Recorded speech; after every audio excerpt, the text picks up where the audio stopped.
ನಮಸ್ತೆ, ನಾನು ಪ್ರವೀಣ್ ಮಾತಾಡ್ತಾ ಇರೋದು. ಏನಪ್ಪ ವಿಷಯ ಅಂದರೆ, ಶೃಂಗೇರಿಗೆ ಹೊರಟಿದ್ದೀವಿ. ಯಾವ ಥರ ಟ್ರಿಪ್ ಪ್ಲ್ಯಾನ್ ಮಾಡಿದ್ವಿ ಎಲ್ಲ ಡೀಟೇಲ್ಸ್ ತಿಳಿಸ್ಕೊಡ್ತೀನಿ ನೋಡಿ.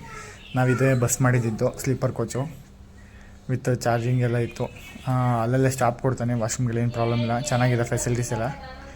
ಬುಕ್ ಮಾಡ್ಕೊಂಡು ಹೋಗ್ಬೋದು. ಮತ್ತು ನಾವು ಅಲ್ಲಿಗೆ ಹೋಗಿದ್ದಂಗೆ ರೂಮ್ ಮಾಡಿದ್ವಿ.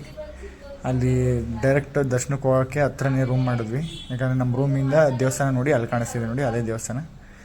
ನಾವು ಪಾಪಗೆ ಅಕ್ಷರಾಭ್ಯಾಸ ಮಾಡಿಸ್ಬೇಕಿತ್ತು ನನ್ನ ಮಗಳಿಗೆ. ಅದಕ್ಕೋಸ್ಕರ ಒಂದಿನ ಮುಂಚೆನೇ ಹೋಗಿದ್ವಿ. 7 ಗಂಟೆಗೆ ಟಿಕೆಟ್ ಕೊಡ್ತಾರೆ ಅಕ್ಷರಾಭ್ಯಾಸಕ್ಕೆ. ಅಲ್ಲಿ ಕಾಣಿಸ್ತಿದೆಯಲ್ಲ, ಅಲ್ಲೇ ಟಿಕೆಟ್ ಕೊಡೋದು. ಇದು ಅಕ್ಷರಾಭ್ಯಾಸ ಮಾಡಿಸೋ ಜಾಗ. 500 ರೂಪಾಯಿ ಇರುತ್ತೆ ಅಕ್ಷರಾಭ್ಯಾಸ ಒಂದು ಪಾಪುಗೆ. ನೀವು 7:15 ಹೋದರೆ 8 ಗಂಟೆಗೆಲ್ಲ ನಿಮ್ದು ಅಕ್ಷರಾಭ್ಯಾಸ ಆಗೋಗುತ್ತೆ. ಜನ ಇದ್ರೂ ಬೇಗ ಬೇಗ ಮುಗಿಸ್ತಾರೆ, ಏನೂ ಪ್ರಾಬ್ಲಮ್ ಇಲ್ಲ.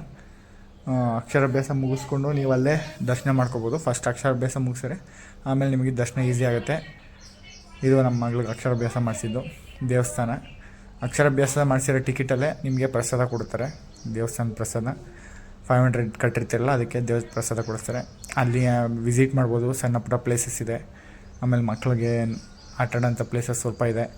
ಆನೆ ಮತ್ತು ಫಿಶ್ ಇದೆ ತುಂಗಭದ್ರಾ ನದಿಲಿ.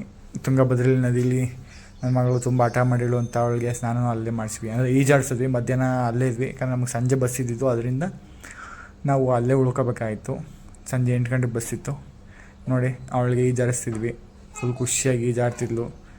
ಇಲ್ಲೆಲ್ಲ ಮೀನು ಬರೋಲ್ಲ, ಆ ಕಡೆ ಮಾತ್ರ ದೇವಸ್ಥಾನ ಹತ್ರ ಮಾತ್ರ ಮೀನು ಇರುತ್ತೆ. ಅಲ್ಲೇ ಅನ್ನ ಪ್ರಸಾದ ಇರುತ್ತೆ. ಮಧ್ಯಾಹ್ನ ಹೊತ್ತು ಆರಾಮಾಗಿ ಅನ್ನ ಪ್ರಸಾದ ಊಟ ಮಾಡ್ಕೊಬೋದು. ಸಂಜೆ ನಾವು ಹೊರಟ್ವಿ ನೋಡಿ. ಕೊನೆಯದಾಗಿ ಇದೊಂದು ಫೋಟೋ ತೆಗೆದ್ವಿ. ಸಂಜೆನೂ ಅಷ್ಟೇ ಬಸ್ ಮಾಡಿದ್ವಿ, SRS.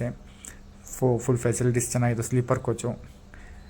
ನೈಟಲ್ಲಿ 8 ಗಂಟೆಗೆ ಹೊರಟಿ ಬೆಳಿಗ್ಗೆ 4 ಗಂಟೆಗೆ ತಂದ ಬೆಂಗಳೂರಿಗೆ. ಆರಾಮಾಗಿ ಹೋಗಿ ಬಂದ್ವಿ, ದರ್ಶನ ಮುಗೀತು.